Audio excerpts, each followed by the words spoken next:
Hey guys, welcome back to the channel. And today we are going to be replacing a front diff actuator. So mine decided to give up the chase and this little pipe on the end snapped.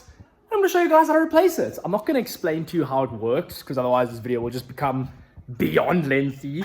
So I'll maybe do like a whole thing on how the Pajeros Super Select system works with all the vacuum and in another video. But for now, I'm going to show you how to change the front diff actuator. So first things, jack up your car, mate. Let's get it.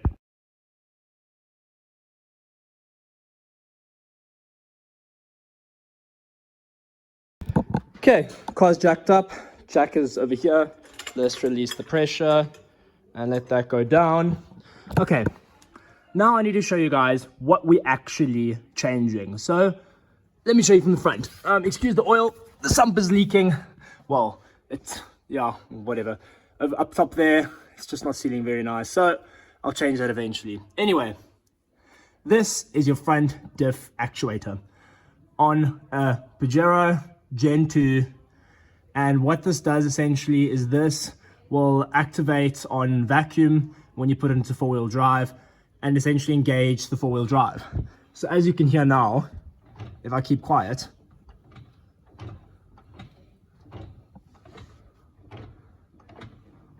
so it's basically engaged in four-wheel drive, but it's in two-wheel drive because when this fails, its factory default is to go into four-wheel drive. And this will obviously be bad for wear on your CVs, wheel bearings, the whole bank chute when you're driving on a tar road with four-wheel drive, because even though you can, it's not great for your CVs and your gears inside here and all your splines, etc. So what we're going to do is we're going to take this off. I'm going to show you how to do it, and then we're going to replace it and see if my problem is fixed.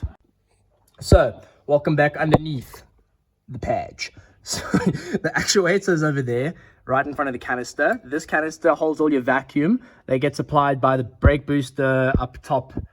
It's not focusing. Anyway, up top there on your firewall. So 12 mil at the bottom over here and another 12 mil up top there. I don't know if I'll be able to film me undoing them, but let me quickly take it off because it's an awkward angle. So yeah, one 12 mil there, another 12 mil right there. So let's get that disconnected. And also your vacuum lines. Take off this vacuum line, and then take off this vacuum line. This is the one that goes into the front of the diaphragm, and this goes to the back. So you can see kind of where they are. Yeah, just don't get them confused, and you should be good to go. Let me take it off. Something like this. Before I time-lapse back to that little snap transition, I did forget to tell you guys and show you that there's a little pin over here that essentially the actuator connects to the diff. As you can see, it's a sliding motion, connected, disconnected. So you need to just tap this little pin out. It shouldn't be that hard. I'm pretty much already pushing it with my fingers. So what I'm going to do is I'm just going to get my little hammer and a little nail and just pull that little pin out. You can replace it with a cotter pin or something else because there's this nice little sleeve that goes over it over here. There we go. You can slide it and push it and it goes over the pin to secure it. So let me quickly take that pin out. Okay, now we have the whole, okay, time lapse. That little transition really failed, but anyway, here is the new one, and the little pin that came with it is right over there. That little pin right there. So there it is. Sorry, you can reuse that for the little slip over thing, little slip over collar. So I guess I'm gonna see if I can try position you guys so you can see me putting it back together and putting the pipes on. So let me see if I can find a good angle.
And that is one front diff actuator installed. So bolts tightened up, vacuum lines plugged back in, and we're not getting any movement. What's a little bit of movement there. So let's start the car, put some vacuum on it, and see if it's working. Let's start her and see what happens.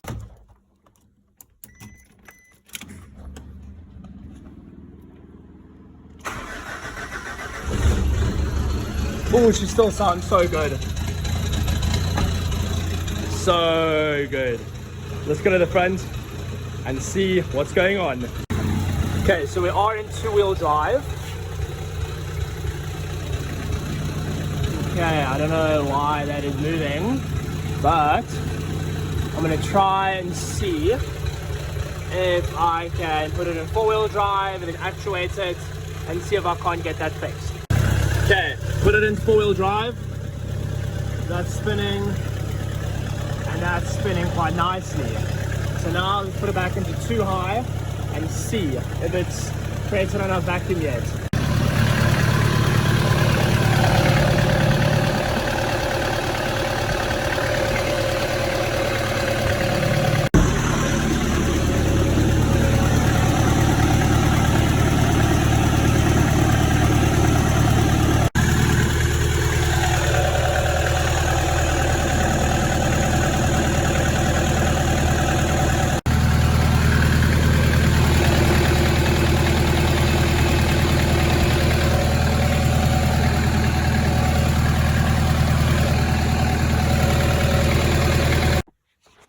Well, that is literally how you install a front diff actuator. So as far as I can see, it's working. I mean, we're in two high now and it's hardly moving this side. And as soon as I chuck it into four high, the front diff, it actuates and it goes in. So I'm assuming this is all right. So, but yeah, essentially that is how you do it. Not too hard, not too complicated. Make sure you got all your lines right and pretty much good to go. So that is going to wrap up today's video, guys. It's getting there slowly but surely. I think we do have a major issue with the transmission though. Mainly speaking, the transfer case. So transfer case chain. Mine's slipping quite badly. So I have sourced a new box. Whole gearbox with transfer case for a really reasonable price. Pretty much the same price as the transfer case itself. So that's going to be coming up. I'll do another video on that. But anyway, that was today's video. Thanks so much for watching, guys. Like, subscribe, comment, and as always, thanks for support and all that stuff. Merch coming soon, I think. I know I've always been saying this, but of this, and of the 86. So that will be cool. Guys, as always, don't forget to always send it. Catch you guys in the next one.